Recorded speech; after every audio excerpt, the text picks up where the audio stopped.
Huh. Okay. My inbox as of late is full on fit to burst. For it seems that though I've covered some very big topics and answered a lot of curious questions concerning them, I've apparently raised a few boggles and created some chin scratches of my very own along the way. Maybe we should tie up some loose ends. I think we should tie up some loose ends. I know what I'm gonna do.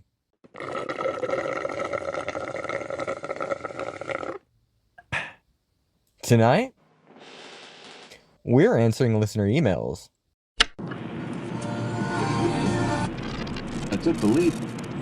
Somebody's heart. If you are hearing this, don't adjust your dials. We're doing it for you. Good evening, my fellow ponders of the paranormal, my loyal listeners of the ludicrous.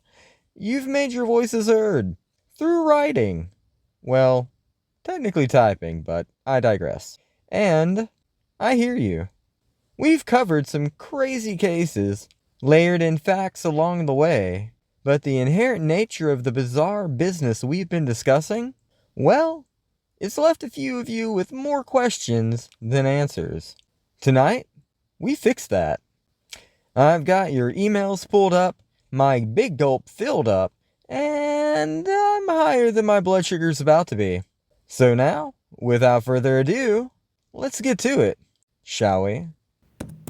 Alrighty, first up, Howard Blum from DC writes, in the episode about the blinking light behind the shed, is the story that you mentioned about the Pancake Protocol true or not? To which I say, yes, for a lot of truth is said in jest, and the tale is actually based on the curious case of Joe Simonton. And now, grab your plates and take a seat, because I am about to dish you up a little food for thought. Courtesy of moi, Chef Gavin Zephyr of Café Le Branchier. Let's dig in. Picture this, dear listeners. Eagle River, Wisconsin, 1961. A quiet Tuesday morning, thick with pine and possibility. Joe Simonton, humble plumber and dish-rinsing philosopher of the Northwoods, hears a metallic screech that shakes the stillness. Out of his window descends a silvery disc, brighter than chrome, humming with intent, shaped like two breakfast plates in cosmic embrace. Upon landing, a hatch pops open, and out steps a small, swarthy visitor in snug spacewear, and eyes so sharp they seem to flip the pages of Joe's very soul. The being makes a gesture for some water, to which Joe, polite as any good Wisconsinite, quickly fetches a tureen and obliges. When he returned, he ended up moving close enough to the craft to notice two more of the strange crew fiddling about inside. One at what looked like some kind of panel with peculiar controls, and the other at something resembling a grill, cooking what looked suspiciously like flapjacks. Joe, ever curious, pantomimed eating, which must be a universal gesture, for then immediately, and without a word, the humble host offered him 4 small, hot, greasy discs of interstellar cuisine. He tasted one. Cardboard, he thought. If that's what they live on, no wonder they're so small. Then, in silence and subtle ceremony, the saucer man gave what seemed to be a salute of sorts, promptly returning into the craft from whence he came, closing the seamless hatch behind. And, as quickly as it arrived, the craft lifted into the air, bending a pine with its wake before vanishing toward the south, leaving Joe silent, standing in his driveway, left only with a handful of alien pancakes cooling in his palm, and 1,000 questions sizzling in his mind. Now, whether those flapjacks were born of buckwheat or beyond, no one can say. The Air Force called them ordinary. Joe called them proof. The world called him a crackpot, though his eyes said otherwise. Ever calm, honest, and bewildered. Maybe it was a hallucination.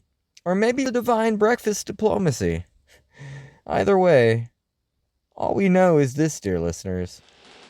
In that moment, somewhere between the frying pan of the familiar and the fires of the fantastic, a man shared water with travelers from the unknown. And in return, he got pancakes. Proof that the universe, no matter how vast or mysterious, still can be kind. Now drizzle on some cerebral syrup and chew on that. I love that story. Alright, let's dive into our next email. Dale Denton from Los Angeles County, California asks, did anything ever happen with the number stations that was playing on the old radio you'd found? Well, sadly no. After having deciphered the message and realizing that the decoded transmission was, in fact, my name, and it was repeating, the transmission just ended. As unannounced as it came, it went, it seems, without any real rhyme or reason. So no, from that particular broadcast I've heard nothing more, but it's still another piece in an ever stranger puzzle that seems to be slowly coming together.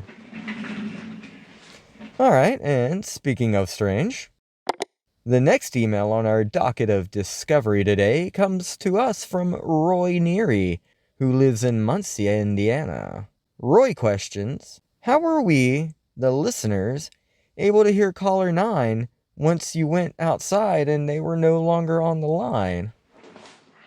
Excellent question, because I've wondered that myself. Because even though I heard them live, it wasn't actually until playback that I realized their voice was recorded. My best guess? Maybe the electrostatic interference present during the anomalous event somehow captured an audio carbon copy? Your guess is as good as mine on this one. It's like the universe decided to press record on its very own. But, needless to say, I'm glad it did. Proof of something else going on. Well, I'm gonna take this moment and run to the little Malian's room before one sticks up in my pants. Was that too much? That might have been too much. I'll be right back.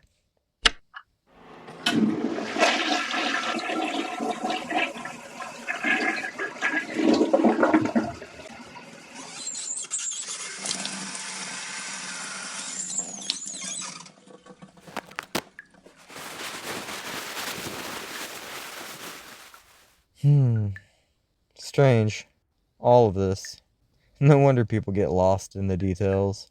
Hell, the more I try to connect the dots, the more the dots just move away. And that voice. 9. I wonder if whatever, is still listening. Oh well. Back to it.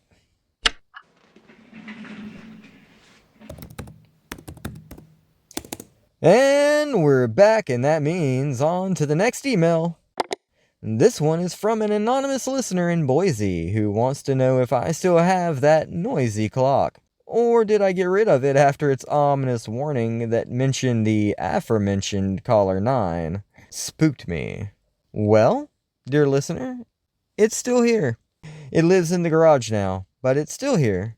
It's nice and all, minus it being a foreboding harbinger of doom. But I just couldn't deal with the fact that it would stop randomly, only to suddenly spring to life and chime in with the telltale cuckoo, cuckoo, right as I started pondering strange ideas, almost as if it knew what I was thinking. Anywho, enough about cuckoos, inanimate or not, because that non-existent chime means it's time for a quick word from our sponsor.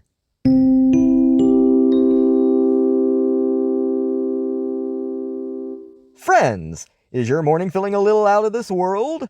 Maybe it's time to make it down to earth delicious with Bisquick. Just add water, flip, and bam! You've got golden, fluffy discs that'll make even the strangest visitors feel right at home. Bisquick, for breakfast and beyond.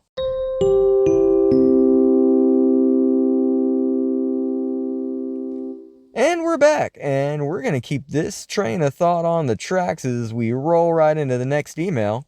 And remember, listeners, correspondence are always welcome. Questions, comments, concerns, send them in, and who knows, maybe yours will be the next one that makes it on the air. And speaking of answering them on air, here we go.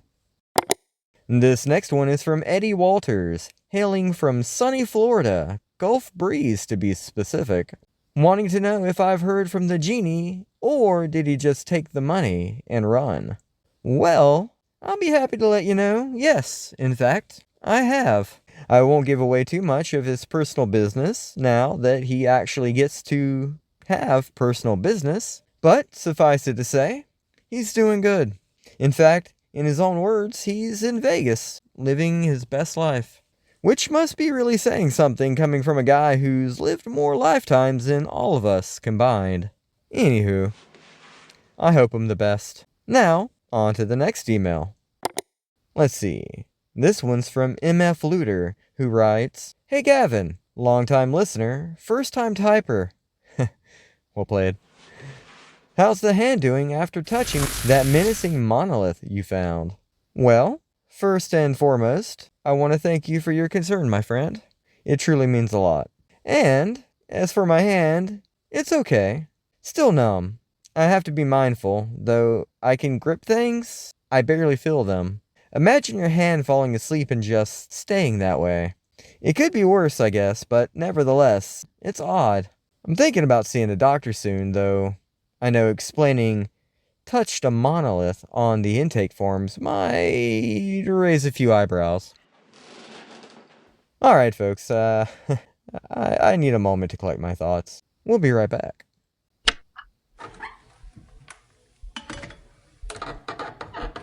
Get this going quick, and I'll finish this coffee off it.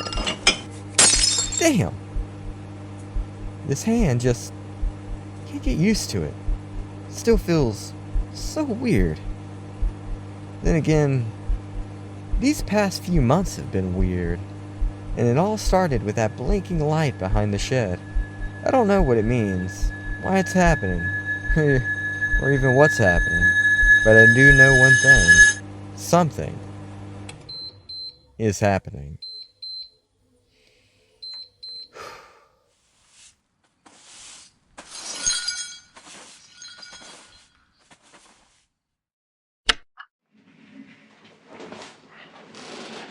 Well, we're back and getting ready to wrap this up.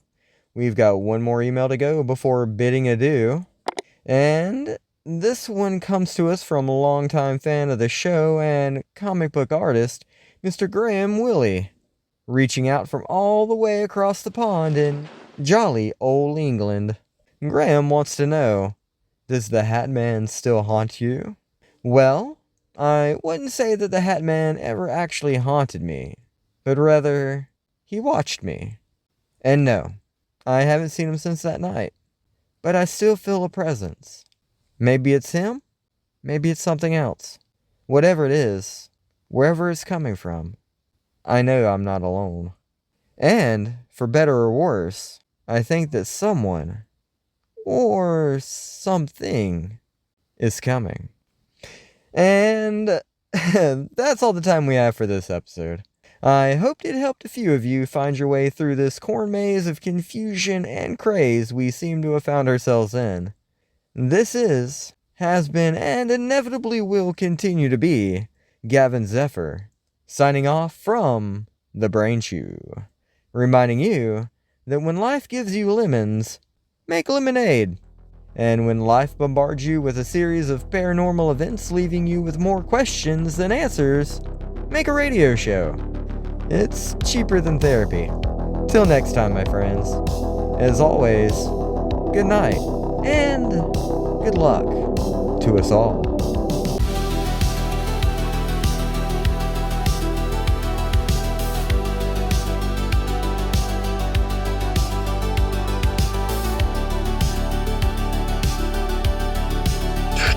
Tonight's episode of The Brain Chew was brought to you by the Pancake Protocol, for when your breakfast wants to make first contact.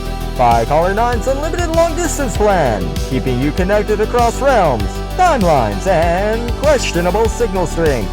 And by the Hat Man Hospitality Group, offering complimentary nightmares and late-night checkouts since the dawn of REM sleep. Remember, folks, if your clock's talking, your coffee's watching, and your toaster starts blinking Morse code, you're not crazy, you're just tuned in.